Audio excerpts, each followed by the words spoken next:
Okay, let's bring in now National Senator Matt Canavan and Sky News senior reporter Sharri Markson. Welcome to you both. Look, I want to turn to this quite big news today that Google has abandoned its diversity hiring quotas and requirements. This, of course, follows President Trump's move to defund DEI programs. Now, back in 2020, Google wanted to increase the number of diversity hires by 30%. They called it an aspirational hiring goal. Well, that goal is now over.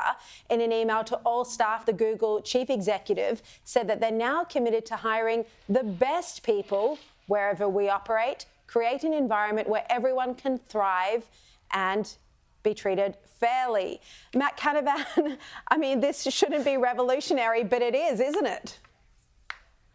Yeah, look, it's amazing, isn't it, Sharri, that something as simple as effectively a paraphrasing of Martin Luther King Jr.'s famous words is sort of revolutionary and radical. You know, I thought we got there, and we all did believe that people should be judged by their character, not the colour of their skin, or the vast majority of people did. And then we've gone through this weird period, which culminated in the Black Lives Matter movement and kneeling before everybody, where it became again that almost like pre-Civil War days that you were judged by your bloodline, effectively, how much of particular content you had and your ancestry and history. So look, hopefully we can consign this period to the dustbin of history. Unfortunately, I think the dregs of it are still with us here in this country. We still have something called the Gender Equality Agency, which requires almost every business in this country to fill out forms and forms and forms. And we've just got to get rid of all this form filling in our country, focus on what matters again, focus on doing a good job as business people or whatever we do in our lives. And yeah, get back to judging people on merit. Merit should be the yardstick. Yeah, absolutely. And it is, DEI is alive and well in Canberra and all of the Canberra departments, Caroline. But it's not just Google. Amazon as well dumped their diversity targets back in December. So it does seem to be a movement, hasn't quite hit Australia yet. I agree with Matt. No, it will take a while to trickle down. And while we have a Labor government in charge, I dare say it's probably not going to happen because they've fully signed up to this sort of stuff.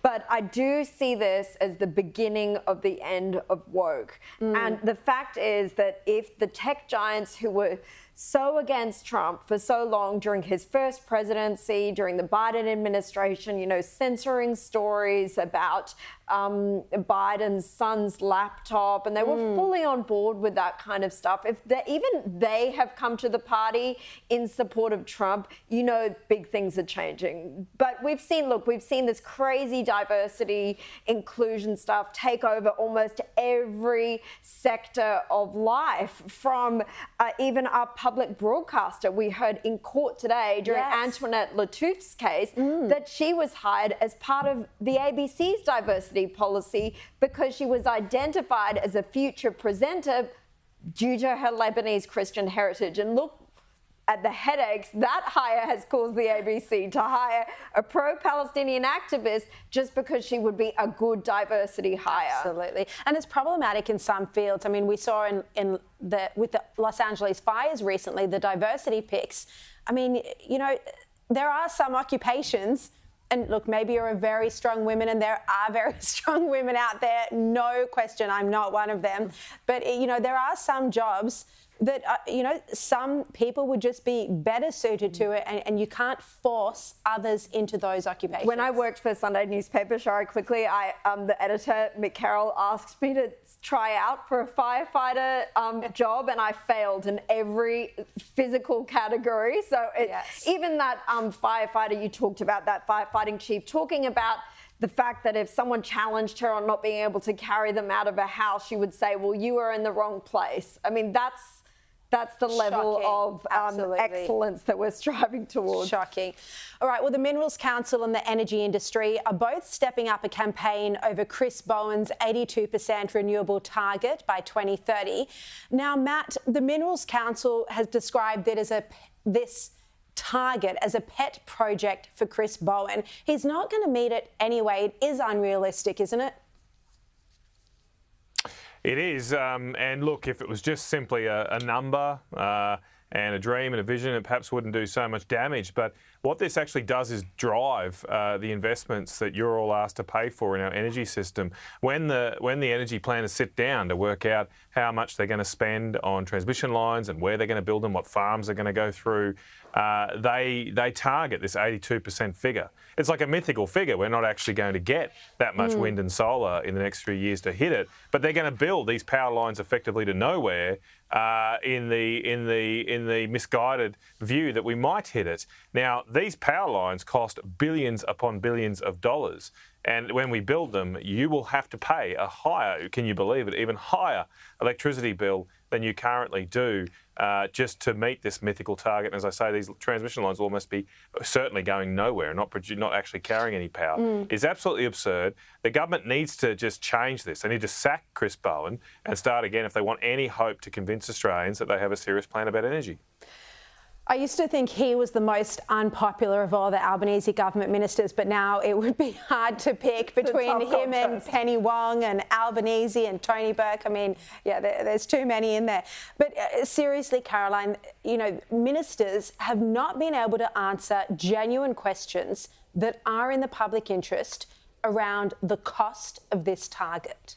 And how can we trust anything they say when they went to the last election promising a $275 reduction in power bills based on the energy policies that they were taking to the election? That certainly hasn't happened. Our energy bills have only gone up. They've been unwilling to even engage in a genuine debate about nuclear, which once the infrastructure is there would be cheap, it would be clean. It has been embraced by so many other countries as the future for secure energy. And instead, they've engaged in these juvenile tactics to suggest that it's going to lead to three-eyed fish and three-headed koalas. Like, no one's buying that now. Exactly. So they've got their head in the sand about this. They don't want to listen to anyone who might have some genuine, legitimate criticism for them. And I think it will ultimately cost all of us in the end, but it will cost them too.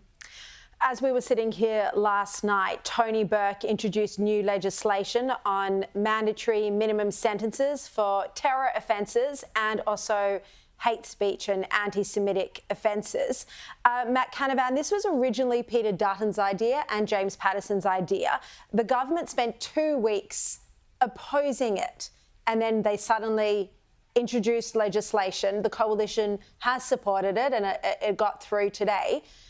You don't always agree with your party. What's your view on this?